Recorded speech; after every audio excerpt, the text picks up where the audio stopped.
this is Abir from EarlyON San David. Today I made this activity after a walk with me and my daughter. We collected some nature materials, like as you can see, some twigs, some pine needles, and even some twig pods. And we decided to make a nature paintbrush out of these.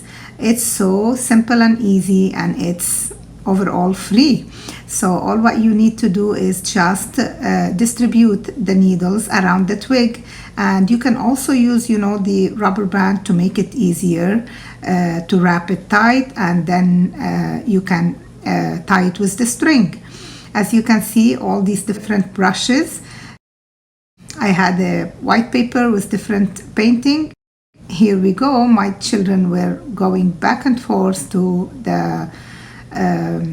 the paper, and everyone was using a different brush, which create a different pattern in the painting.